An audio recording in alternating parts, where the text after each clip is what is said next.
Big day today, viewers. The Waqf Amendment Bill will be tabled in the Parliament today.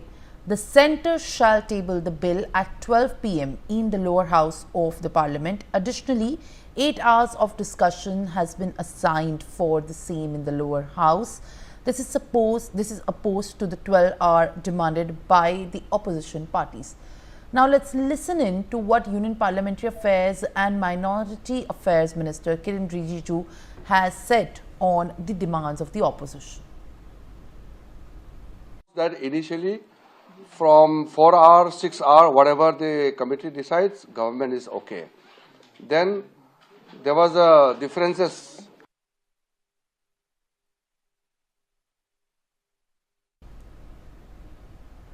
All right, my colleague Manohar Kesri is joining me live on the broadcast for the same. Manohar, very good morning. In fact, big day today. आज वक्फ bill जो present होने वाला है उसमें parliament के lower house Lok Sabha में बहस होने वाली है और ऑपोजिशन ने तय किया है कि यूनाइटेड फ्रंट होके इस पूरे वक्फ बिल को अपोज करेंगे। इस पूरे मामले पे इनफैक्ट किरण रिजिजू ने, यूनियन पार्लियामेंट्री अफेयर्स मिनिस्टर ने भी बयान दिया है। इस समय क्या क्या ऐसे ऑपोजिशन की मांग है जो वक्फ बिल को सामने से ही अपोज करने के लिए तय हुई है? देखिए, बिल्कुल आज एक बार फिर पार्लियामेंट के लिए ऐतिहासिक दिन है और आज जो वक्फ अमेंडमेंट बिल है वो पेश किया जाएगा, क्योंकि पिछले साल ही हमने देखा कि इसे लेकर के जेपीसी का गठन हुआ था और लंबी बैठकों का दौर चला था। 488 पेजेस का की जो रिपोर्ट थी बैठक के बाद वो लोकसभा स्पीकर को सबमिट की गई थी और साथ ही साथ 14 ऐसे संशोधन है, उस संशोधन को उसमें शामिल किया गया, उस अमेंडमेंट को शामिल किया गया। उसके बाद आज 12 बजे डिसाइड हुआ है कि लोकसभा में इस बिल को पेश किया जाएगा। जहां तक विपक्षी पार्टियों का सवाल है, अपोजिशन का सवाल है, तो उन लोग 3-4 ऐसे मेन इश्यूज हैं जिसे लेकर के वो अपोज कर रहे हैं और उनका ये कहना है कि हम इसे पास नहीं होने देंगे, हम इसके खिलाफ हैं।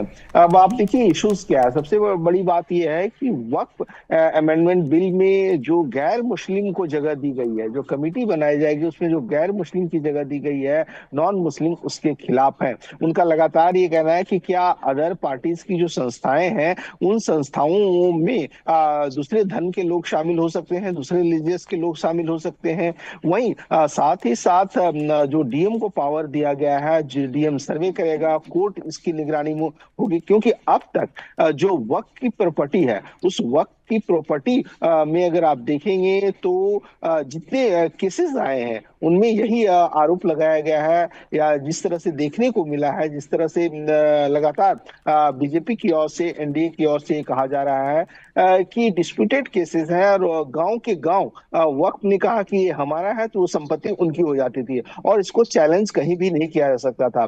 तो इसमें ये सारे संशोधन किए गए हैं। और सबसे बड़ी बात यह है कि कल जब एनडीए के घटक दल से बात हुई, जब एकनाथ शिंदे की गुट से बात हुई शिवसेना के, तो उनका ये कहना था कि जो डिस्प्यूटेड प्रॉपर्टी है, मान लीजिए कि आज अगर ये बिल पास होता है, मतलब पार्लियामेंट से पास हो जाता है और लोअर हाउस और राज्यसभा दोनों से अगर पास होता है, तो ऐसी स्थिति में अब तक जो डिस्प्यूटेड केसेस हैं वो वक्त के पास ही रहेंगे और कानून लागू होने के बाद अगर कोई मामला आता है तो फिर देखा जाएगा। कहने का मतलब ये थोड़ी सी राहत भी दी गई है।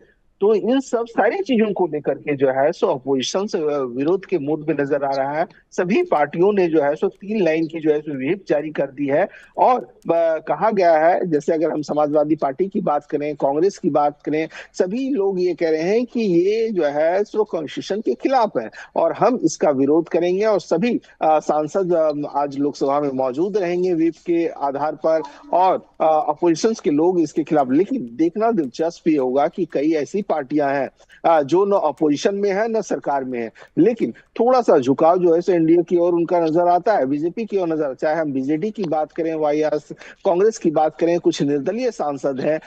और जहां तक संख्या बल का सवाल है, तो संख्या बल देखिए बीजेपी को कोई दिक्कत नहीं है, क्योंकि लोकसभा में पर्याप्त है और राज्यसभा में भी पर्याप्त है। लोकसभा की अगर मैं बात करूं तो लोकसभा में 293 है, जिनमें से 240 सिर्फ बीजेपी के हैं और बाकी जिन पार्टियों की मैंने बात की उनके अलग सांसद हैं।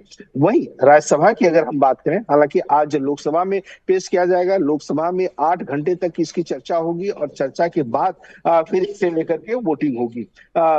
दूसरी बात, राज्यसभा में अगर हम नंबर्स गेम की बात देखें तो बीजेपी के पास पर्याप्त है। बीजेपी 98 मेंबर्स के साथ राज्यसभा में मौजूद है, और वहीं अगर हम मेंबर ऑफ पार्लियामेंट्स एनडीए की मैं बात करूं तो एनडीए मिलाकर के 115 है। इसके अलावा 6 ऐसे सांसद हैं जो सांसद नॉमिनेटेड हैं।